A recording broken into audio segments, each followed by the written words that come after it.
খুব সহজভাবেই তৈরি করে নিলাম ভাপা পিঠে। এইরকম ভাপা পিঠে যে কেউ বাড়িতেই বানাতে পারবে খুব সহজ পদ্ধতিতে। এইরকম ভাপা পিঠে একটার জায়গায় অনেকগুলো খেয়ে নিতে পারবেন গরম অবস্থাতেই। আমি এখানে চালের গুঁড়ো নিয়েছি, বাড়ির তৈরি করে নেওয়া চালের গুঁড়ো, সেদ্ধ চাল। চালটাকে আগে প্রথমে ভিজিয়ে রেখেছিলাম, তারপরে ছেঁকে মিক্সিতে দিয়ে গুঁড়ো করে নিয়েছি। এখানে আমি 2 কাপের মতো চালের গুঁড়ো নিয়েছি। পরিমাণ মতো লবণ দিয়ে খুব ভালো করে আগে মিশিয়ে নিয়েছি।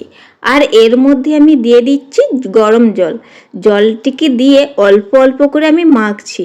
একেবারে যখন ঝুড়ো ঝুড়ো হয়ে আসবে আর হাত দিয়ে মুঠো করলে একেবারে মুঠো হয়ে আসবে, এইভাবে মেখে 10 মিনিটের মতো রেখে দিতে হবে। আমার কাছে বড় ছাঁকনি না থাকায় ছোট ছাঁকনিতেই আমি অল্প অল্প চাল দিয়ে হাত দিয়ে চেপে চেপে আমি বের করে নিচ্ছি। একেবারে সুজির দানা থেকেও ছোট ছোট হয়ে পড়ছে। এইভাবে আমি পুরো চালটাকে রেডি করে নিলাম। একেবারে ছাঁকনিতেই এইভাবে আমি গুঁড়ো করে নিলাম, একেবারে মিহি গুঁড়োর মতো হয়ে গেছে। ভাপা পিঠে বানানোর জন্য আমি একটি বাটি নিয়ে নিলাম। বাটিতেই প্রথমে শুকনো চালের গুঁড়ি উপর থেকে একটু ছড়িয়ে দিলাম।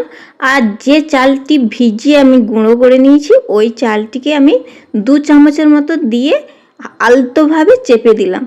আর আগে থেকে নারকেলের পুর বানিয়ে নিয়েছিলাম, ওই পুরটিকে দিয়ে দিলাম 1 চামচের মতো। আবারও উপর থেকে 2 চামচের মতো চালের গুঁড়ো দিয়ে আলতোভাবে আমি চেপে সেট করে নিলাম। আর একটি হাঁড়ির মধ্যে হাফ হাঁড়ি জল দিয়েছি। হাঁড়ির মুখে আমি একটি পাতলা সুতির কাপড় বেঁধে দিয়েছি।